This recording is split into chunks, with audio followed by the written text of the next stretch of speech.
আমি আজকে একটা পেরেন্টিং কাউন্সেলিং এর ব্যাপারে কথাবার্তা বলবো। যদি তোমার ছেলে-মেয়েকে যদি মানুষ করতে চাও, তাহলে তার আগে বাবা-মাকে আগে মেন্টালি ঠিক হতে হবে। আর বাবা-মা দুজনকেই মেন্টালি দিকে একই ঠিক থাকতে হবে। মানে বাবা যদি এক কথা বলে, মা যদি আরেক কথা বলে, তাহলে ছেলে-মেয়েরা কনফিউজড হয়ে যাবে যে আমি কি করব, কি করব না। তো বাবা-মার মেন্টালি দিক থেকে সেম থাকতে হবে। মানে দুজন দুজনকে একই কথা লেভেল করতে হবে। আর হচ্ছে ছেলেমেয়েদেরকে মানুষ করতে গেলে মানে আমাদের দেখেই ছেলেমেয়েরা শেখে। মানে আমরা যদি গুরুজনদের রেসপেক্ট দিই, সবাইকে সম্মান দিয়ে কথাবার্তা বলি, তাহলে তারাও সেরকম শিখবে।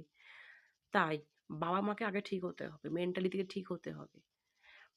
অবশ্যই কোনো স্ট্রেস হতে পারে, চিন্তা থাকতে পারে। মানে আজকাল অনেক কাজের মধ্যে থাকে তো মানে বাবা-মা এতটাই চিন্তা করে কিন্তু ছেলেমেয়েদেরকে ঠিকভাবে টাইম দিতে পারে না। সেই জন্যই আগে তোমাদেরকে ছেলেমেয়েদেরকে যতটা পারো টাইম দেওয়ার চেষ্টা করো। ওইটা কিন্তু দেখে শেখে যে বাবা-মা আমাকে ঠিকঠাক টাইম দিচ্ছে না, সবসময় ল্যাপটপে টাইম দিচ্ছে, মোবাইল ফোন নিয়ে বসে আছে। ছেলেমেয়ের সামনে সবসময় মোবাইল ফোন নিয়ে বসা যাবে না। যতটা পারবে মোবাইল ফোনটা এভয়েড করতে হবে। যত মোবাইল ফোন এভয়েড করতে পারবে ছেলেমেয়েকে সেই টাইমটা দেবে, তাহলে তারা ততটা তোমাদেরকে টাইম দেবে। আমরা যদি আমার ছেলেমেয়েকে যদি টাইম যদি ঠিকঠাক না দিই, যত আমরা বয়স হবে আরকি, বয়সের দিকে যাবো আরকি, ছেলেমেয়েরা কিন্তু ততটা টাইম দেবে না। কারণ আমাদের দিকে অতটা গুরুত্ব থাকবে না।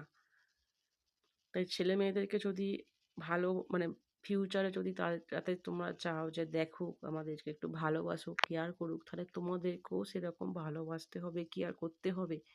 এইটা করার জন্য যতটা পারবে মোবাইল ফোন এভয়েড করে ছেলেমেয়েকে টাইম দাও।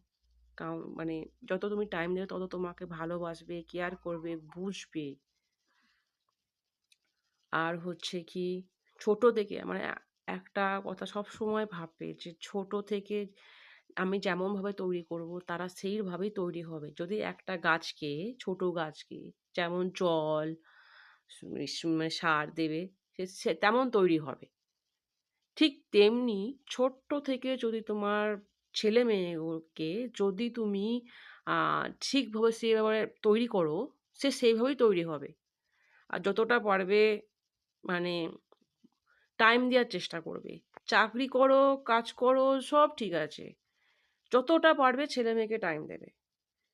আর কারোর কথা শুনে ছেলেমেয়েকে অত্যাচার করা কোনো অনেকেই বাবা-মা দেখেছি মানে তার ছেলে হাসছে, তার ছেলে অনেক বড় জায়গায় গেছে, তার মেয়ে অনেক বড় জায়গায় গেছে, আমার ছেলে-মেয়ে কেন হয় না কেন? সেটা নিয়ে তোমার নিজের ছেলে-মেয়েকে অত্যাচার করবে না।